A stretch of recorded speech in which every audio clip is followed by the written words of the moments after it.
Eu tenho o costume de reassistir a filmes que eu considero muito bons. Alguns eu reassisto porque considero os melhores que já vi na vida, outros porque são bem desconhecidos e diferentes de tudo que eu já vi. Mas tem um tipo de filme que eu reassisto simplesmente porque são muito legais de se ver, mesmo não sendo os melhores filmes do mundo e nem super desconhecidos. E o melhor exemplo que eu tenho disso é O Máscara, esse personagem tão clássico dos anos 90 em um filme que tem piadas muito sérias e temas bastante adultos se levarmos em conta o público para qual ele é vendido. Mas vamos por partes, que eu tenho muito para contar para vocês sobre todo o universo do Máscara e realmente não quero deixar passar nenhum detalhe. O filme do Máscara, de 94, foi uma surpresa incrível, tanto para os fãs de quadrinhos indie quanto para os fãs do Jim Carrey, porque honestamente, se esse não é o melhor papel da carreira do Jim, é só porque Brilho Eterno de Uma Mente Sem Lembranças é um filme melhor. Porque ver o ator quase que remoldando o formato do seu crânio para fazer as caretas do personagem é um negócio surpreendente. E se você não sabe do que eu tô falando, não se preocupe, porque pouca gente sabe que o Máscara, na verdade, teve a sua origem em um quadrinho indie, publicado no final dos anos 80, e que conta com várias histórias, muito boas mesmo, mas que seguem um clima muito mais sombrio do que o que vemos no filme.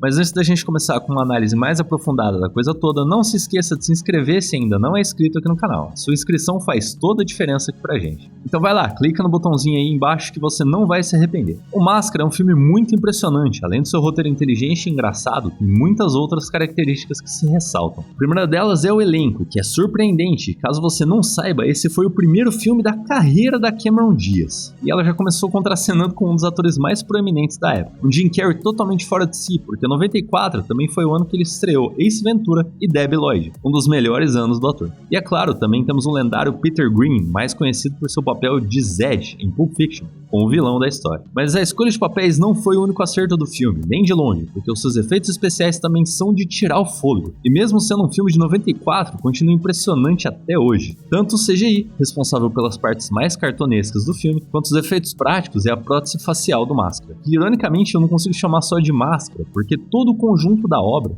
inclusive os dentões de plástico, deixam tudo visualmente impressionante demais para uma simples máscara. O clima do filme também é muito divertido, a cidade fictícia de Edge City é muito escura. Todas as cores são acinzentadas e tanto a luz do dia quanto as noites escuras como o piche são um acerto estético gigantesco pro filme, e soube captar perfeitamente o clima obscuro dos quadrinhos. E é claro que eu não podia esquecer dessa parte, a fidelidade com os quadrinhos. Essa é a parte que pouca gente sabe, que o Máscara, na verdade, é um personagem que veio dos quadrinhos da Dark Horse, editora responsável pelos quadrinhos dos 300 de Esparta e do 47 Ronin, ambos com adaptações para o cinema, sem contar com muitos outros títulos que um dia eu comento aqui no canal. Mas se engana quem pensa que o Máscara dos quadrinhos era essa criatura divertida do filme, muito pelo contrário. Os quadrinhos do Máscara são terrivelmente perturbadores, eles de fato têm muitas piadas, algumas muito engraçadas, mas tem um clima muito mais pesado, sanguinolento e visceral que não dá pra ignorar. Uma das primeiras mudanças mais significativas do filme é o personagem Stanley Ipkiss, personagem principal do filme. Nos quadrinhos ele foi apenas o primeiro usuário da máscara, talvez o mais insano e psicótico dentre todos, tendo havido muitos outros depois dele. Mas ele não dura muito tempo com a máscara, porque honestamente eu acho que ninguém dura. E é claro que o Stanley Ipkiss do filme não é nem um pouco psicótico. Na verdade, ele é o cara legal o tempo todo na história.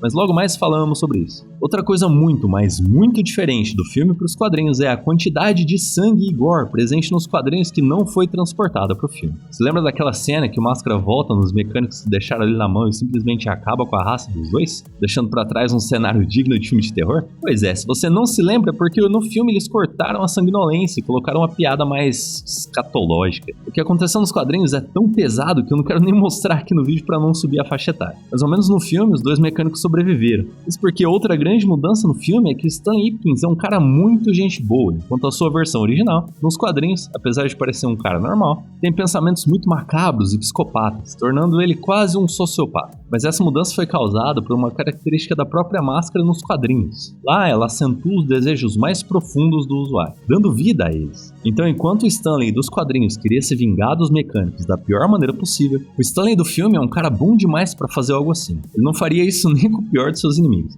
E agora que vamos entrar no tópico do vídeo, depois dessa introdução toda, o Máscara funcionaria hoje em dia, sim ou não? Ele poderia ser feito da forma como foi feito em 94, só que nos dias modernos? A resposta pode parecer óbvia, mas não conte com isso. Primeiro, nós precisamos entender a concepção do Máscara de 94, começando pelo seu diretor, Chuck Russell, que queria muito fazer um filme parecido com A Hora do Pesadelo, com o Fred Krueger, e ele faria um filme realmente de terror, totalmente sanguinário, mostrando quem realmente era o Máscara dos quadrinhos quadrinhos, lembrando que ele foi escalado no projeto com essa visão. Porém, depois de reescrever o roteiro inúmeras vezes, eles acabaram domesticando o personagem do Stanley Ipkiss, porque simplesmente, do jeito que vinha dos quadrinhos, ele não funcionaria. Principalmente depois da contratação do Jim Carrey no papel principal, altamente conhecido no gênero da comédia. A decisão foi até que um pouco mercadológica, mas aconteceu também porque, muito embora o Máscara dos quadrinhos fosse essa criatura terrível, quase que um vilão, ele também era um personagem engraçado que fazia piadas o tempo todo enquanto pulverizava seus inimigos em nuvens de sangue. E isso não funcionaria tão bem assim em um filme de terror. Talvez por isso o diretor primeiro tenha pensado em A Hora do Pesadelo, porque o Fred Krueger também faz piadas ao longo do filme. Mas acontece que o Máscara era muito diferente, porque em determinados momentos da história ele agia como um super-herói. E essa era toda a ideia do personagem para início de conversa. A ideia de que a máscara só acentua as características do usuário. E se o usuário for mal, a máscara o tornará mal. Mas se ele for bom, ela o tornará melhor ainda, certo? Então era praticamente impossível retirar mais esse aspecto dos quadrinhos do filme, já que já tinham alterado muita coisa.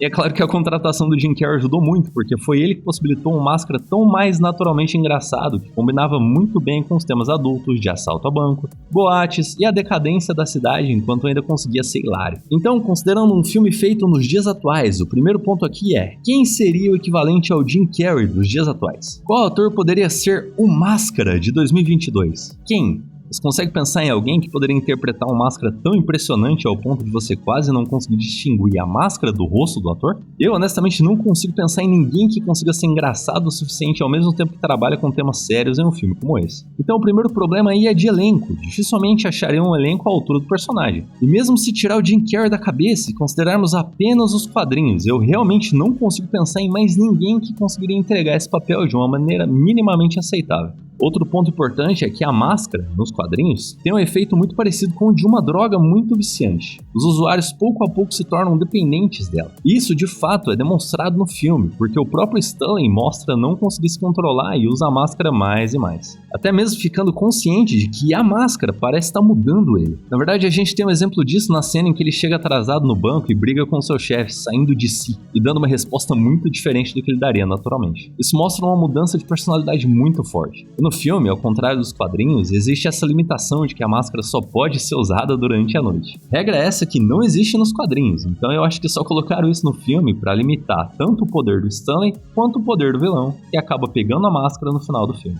Porque é claro que se o vilão não tivesse essa limitação, ele dominaria a cidade inteira, já que era um criminoso. E poderia até cometer as barbaridades que não foram cometidas ao longo do filme pelo Máscara do Jim Carrey, já que o vilão era realmente cruel. E embora essas duas coisas pareçam detalhes simples, quase imperceptíveis em um filme dos anos 90, hoje em dia se tornaram temas complicados de se tratar devido à alta sensibilidade do público atual. Então esse tipo de detalhe seria um problemão em uma produção atual. Outra coisa interessante, quase que imperceptível, foi o modo como o filme incorporou o comportamento de desenho animado no personagem do Jim Carrey, usando como desculpa uma obsessão por desenhos animados que o seu personagem tinha. Ele não só assistia desenhos animados o tempo todo, como tinha até quadros de desenhos clássicos na parede. Isso foi uma saída inteligente que o filme usou para explicar por que os poderes do Máscara eram tão cartunescos. Porque nos quadrinhos, quem quer que usasse a máscara ganhava poderes cartunescos, simplesmente porque é um quadrinho indie e eles não estavam nem aí para se você entendia as referências ou não. Mas o filme precisa se preocupar com essas coisas, certo? Então, com tudo isso posto à mesa, podemos discutir um pouco mais sobre a possibilidade do Máscara existir nos dias atuais. Primeiro de tudo, ele é um filme baseado em quadrinhos e por mais que esse gênero tenha crescido e evoluído desde os anos 90, eu não acredito que isso tenha sido uma coisa totalmente boa, principalmente do ponto de vista de quadrinhos indies, esquisitões, de editoras estranhas, porque lá atrás existia essa liberdade de comprar os direitos de um quadrinho esquisito e fazer um filme tão esquisito quanto sem se preocupar com o público-alvo. Antes, o diretor tinha liberdade criativa suficiente para decidir fazer um filme de terror e depois até mudar de ideia e deixar um filme mais leve, mais família, depois de ter contratado Jim Carrey para o papel principal e ter discutido com ele sobre o roteiro. Mas isso ainda era uma decisão do diretor. Ele reescreveu o roteiro várias vezes, não o estúdio. E por que era assim? Porque antes não tinha tanto dinheiro envolvido. E essa, meus amigos, é a palavra-chave da coisa toda: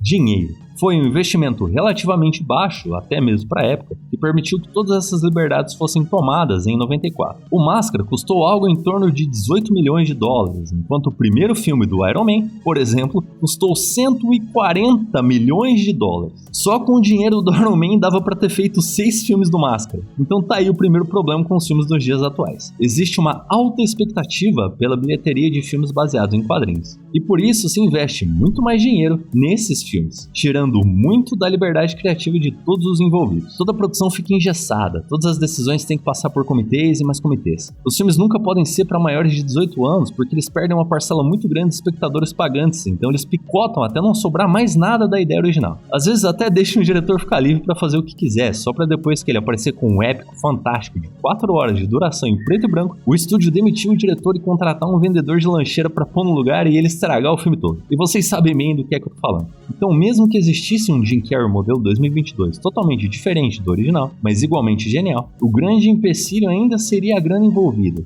Mesmo se tudo tivesse perfeito, funcionando nos mínimos detalhes. Apenas por se tratar de um filme baseado em quadrinhos, os investimentos seriam altos, com uma alta expectativa de retorno. E com isso, a liberdade criativa em algum momento seria podada, até não sobrar nada além de uma versão patética feita com o claro intuito de vender em quantidade para crianças, adolescentes e famílias com crianças pequenas. E com isso, o Máscara, genial como conhecemos, nunca veria a luz do dia. Esse clima escuro que foi resultado de uma visão mais próxima dos quadrinhos? Pode esquecer. Hoje eles nem dariam bola. Pegariam qualquer cidade mais ou menos parecida, ou nem isso, bastaria ser uma cidade que já tava bom. Essas piadas mais sérias, como a piada da camisinha, você nem deve ter percebido isso quando era criança, mas pode esquecer, imagina a repercussão que daria. Iam subir a classificação do filme e não ia mais dar pra vender artigos promocionais tamanho infantil. E o tema adulto, da máfia e dos ladrões de banco? Nunca. Cigarros então? Pode esquecer. Eu, você, a Warner e o Colin Farrell sabemos bem que esse tipo de coisa não pode mais existir hoje em dia. Mesmo tendo sido responsável por algumas das cenas mais icônicas do filme, como a morte do Freeze, que é de arrepiar, e a cena no parque, quando o Máscara faz um coração de fumaça e depois lança uma flecha através dele.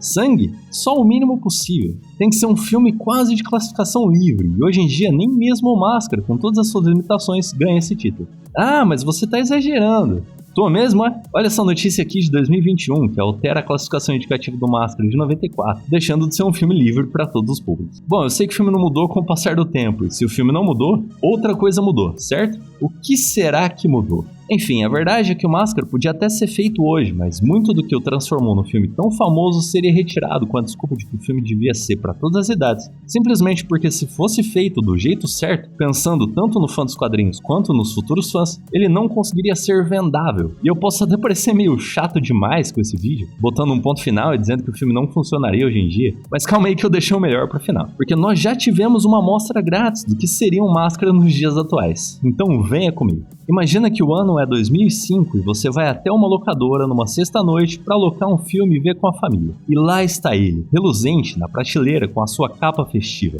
O filho do Máscara. Você pensa, caramba, é um Máscara.